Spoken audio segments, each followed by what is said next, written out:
بكتاب مولانا الجليل لاحت لنا قصص الزمان، عبر وآيات حوت نورا أطل على الجنان. هي سلوة للمؤمنين تلك الحكايا الطاهرات، فيها الأماني سافرات حقا بصدق المعجزات. فلقاؤنا بحكاية. بسم الله الرحمن الرحيم، الحمد لله رب العالمين، وصل اللهم وسلم وبارك على سيدنا محمد وعلى آله وصحبه أجمعين. أهلا بكم أعزائي المشاهدين إلى برنامج حكاية ومغزى. ما هي حكاية ومغزى برنامج حكاية ومغزى؟ تريدون أن تعرفوا ذلك؟ سنعرف مع ضيوف البرنامج الأحباء والزملاء الذين سنكون معهم في ثنايا 30 حلقة من حلقات هذا البرنامج. السلام عليكم ورحمة الله. عليكم السلام ورحمة الله وبركاته. أرحب فيكم في بداية انطلاق هذا البرنامج، ونحن الآن في أول حلقة، وأنتم طبعا تشوفوني وأشوفكم طبعا، وأيضا الجمهور الكريم أيضا يشاهدنا. ودي أسألكم في بداية انطلاقة هذا البرنامج، لماذا هذا البرنامج؟ البرنامج هذا عشان نبغى نعيش مع كلام الله، ونبغى نعيش بالذات مع أبرز الحكاية والقصص في كل جزء من أجزاء هذا الكتاب الكريم كلام الله عز وجل. أيضا يا شيخ علي، الله عز وجل أمرنا بالتدبر، قال كتاب أنزلناه إليك مبارك ليدبروا آياته، فنتدبر كلام الله عز وجل. وأيضا أبو حسين، يعني في كل حكاية وفي كل جزء من هذا القرآن العظيم عبرة لنا، والله جل وعلا يقول: لقد كان في قصصهم عبرة لأولي الألباب ما كان حديثا يفترى. ونبغى في هذا البرنامج نتعرف على كل آية استوقفت كل واحد منا وكل واحد من المشاهدين. نعم. في الجزء الذي سنعرضه. مو بس أنتم، طيب نبي أيضا الجمهور الكريم، صح ولا لا شيخ نايف؟ أكيد. نبي نطلب أيضا من جمهورنا الكريم في كل حلقة في نهايتها يتفاعلون معنا في هاشتاج اسمه حكاية ومغزى، الآية التي استوقفتك في كل جزء وفي كل حلقة.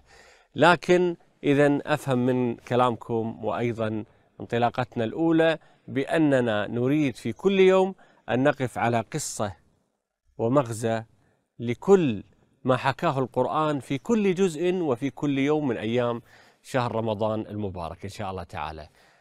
شبابنا مستعدين للانطلاق إن شاء الله؟ مستعدين إن شاء الله تعالى. إذا نبدأ معاكم أعزائي المشاهدين وضيوفنا الكرام أولى حلقات هذا البرنامج، برنامج حكاية ومغزى. اليوم سنقف مع قصة حكاها القرآن في الجزء الأول، قصة البقرة. وإذ قال موسى لقومه: إن الله يأمركم أن تذبحوا بقرة. قالوا أتتخذنا هزوا؟ قال أعوذ بالله أن أكون من الجاهلين. قالوا ادع لنا ربك يبين لنا ما هي. قال إنه يقول إنها بقرة لا فارض ولا بكر عوان بين ذلك فافعلوا ما تؤمرون. قالوا ادع لنا ربك يبين لنا ما لونها. قال إنه يقول إنها بقرة صفراء فاقع لونها تسر الناظرين. قالوا ادع لنا ربك يبين لنا ما هي. إن البقرة شابه علينا وإنا إن شاء الله لمهتدون. قال إنه يقول إنها بقرة لا ذلول تثير الأرض ولا تسقي الحرث مسلمة لا شية فيها قالوا الآن جئت بالحق فذبحوها وما كادوا يفعلون وإذ قتلتم نفسا فادارأتم فيها والله مخرج ما كنتم تكتمون فقلنا اضربوه ببعضها كذلك يحيي الله الموتى ويريكم آياته لعلكم تعقلون.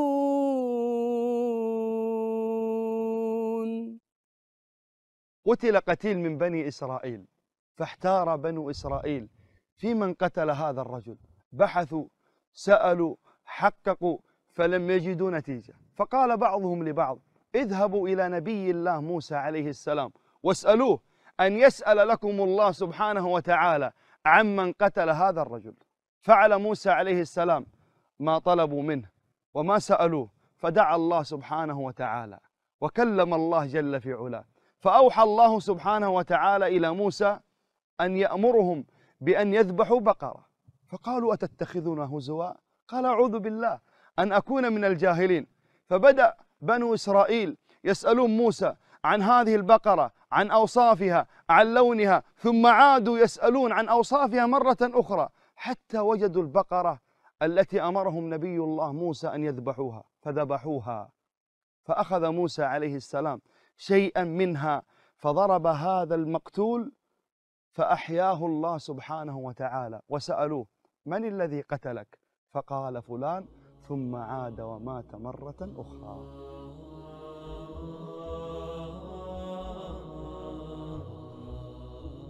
الآن جاء وقت المغزى، أول مغزى مع أول قصة في حكاية ومغزى. شيخ علي، من أعظم المغازي ومن أعظم العبر في هذه القصة قدرة الله عز وجل على إحياء الموتى.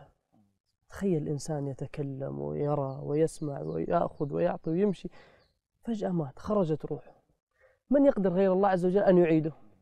لذلك لما سمعنا قصة هذا الرجل الذي مات، الله تبارك وتعالى أمر أن يأخذوا شيء من البقرة فيضربوا بهذا الرجل، فقام وأحياه الله عز وجل حتى ينطق ويقول من القاتل. فقدرة الله عظيمة على إحياء الموتى. سبحان الله، في سورة البقرة الله عز وجل قد ذكر 5 نماذج على أن الله عز وجل يحيي الأموات. قال الله سبحانه وتعالى في أول قصة في سورة البقرة: وإذ قلتم يا موسى لن نؤمن لك حتى نرى الله جهرة فأخذتكم الصاعقة وأنتم تنظرون ثم بعثناكم من بعد موتكم لعلكم تشكرون. هذه القصة الأولى. القصة الثانية قصتنا في هذا البرنامج، وهي قصة البقرة. كذلك يحيي الله الموتى ويريكم آياته لعلكم تعقلون. وكذلك أيضا في قصة أو كالذي مر على قرية وهي خاوية على عروشها قال أن يحيي هذه الله بعد موتها فأماته الله 100 عام ثم بعثه. وهذه دلالة على أن الله عز وجل يحيي الموتى. وأيضا قصة إبراهيم عليه السلام: وإذ قال إبراهيم ربي أرني كيف تحيي الموتى قال أولم تؤمن قال بلى ولكن ليطمئن قلبي قال فخذ 4 من الطير فصرهن إليك ثم اجعل على كل جبل منهن جزءا ثم ادعهن يأتينك سعيا واعلم أن الله عزيز حكيم. والقصة الأخيرة الله عز وجل بينها: ألم تر إلى الذين خرجوا من ديارهم وهم ألوف حذر الموت فقال لهم الله موتوا ثم أحياهم.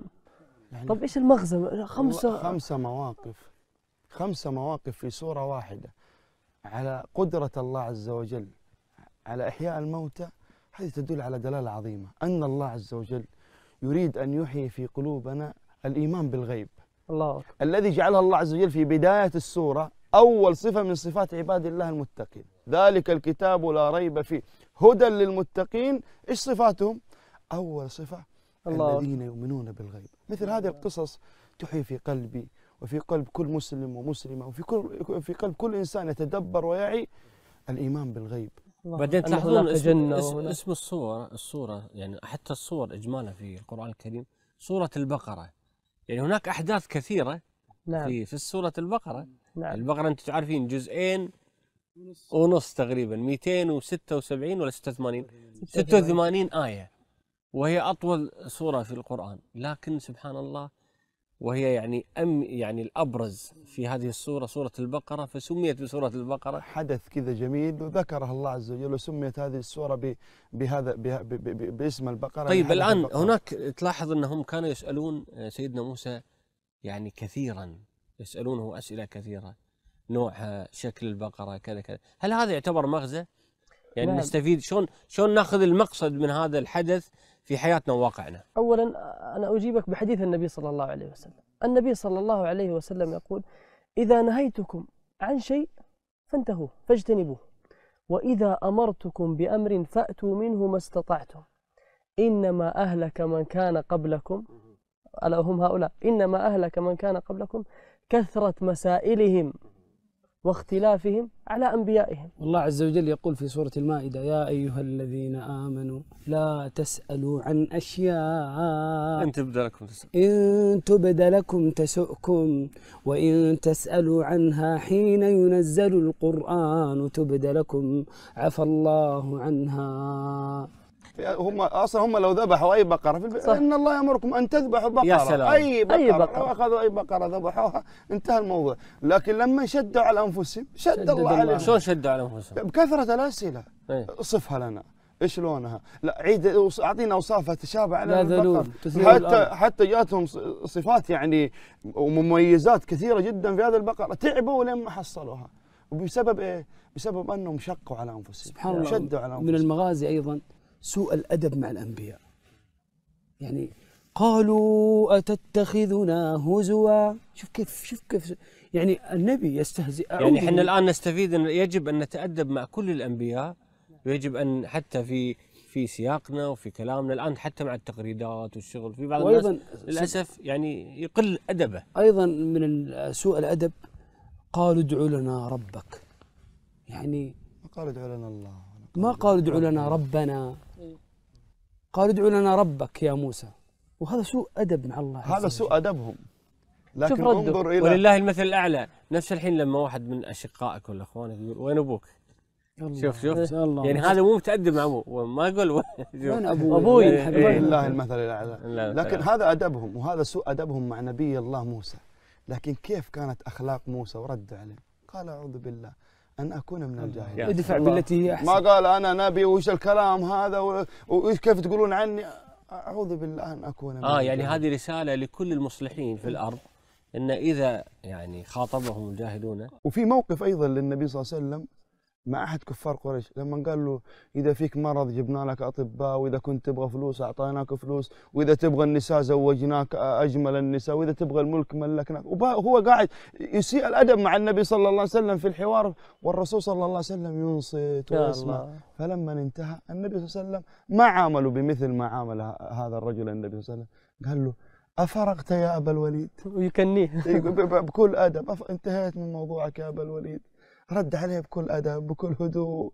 ونحتاج أن نتعلم أيضا فن الرد بالأدب باللطف، الدفع بالتي هي أحسن، ادفع بالتي هي أحسن، فإذا الذي بينك وبينه عداوة كأنه ولي حميد. أيضا سبحان الله ناخذ صفة. نختم معك عاد. أنا دائما ترى في الحلقات بصير عاد تحملوني. الله يرضى عنك. مغزى من المغازي. الله يرحم والديك. هي ترى إشارات، والباقي على المتابعين إن شاء الله. والمشاهدين والمشاهدات. احنا عاد يكملون نطلب منهم بقية بيتفاعلوا المغازي. معنا، بنحط في نهاية الحلقة الهاشتاج، وكل واحد أيضا المغازي اللي يشوفها آية يسجلها استوقفتها إن شاء الله. سبحان الله يا إخواني، بنو إسرائيل كانوا يعني لا يريدون أن يطيعوا نبيهم، ولا يريدوا، إنما يسألون من أجل المجادلة وعدم العمل، نسأل الله العافية والسلام. فمن أجل ذلك نأخذ ونستفيد مغزى السمع والطاعة للنبي صلى الله عليه وسلم. أن نكون يا إخوتي في الله شعارنا في هذه الدنيا سمعنا وأطعنا غفرانك ربنا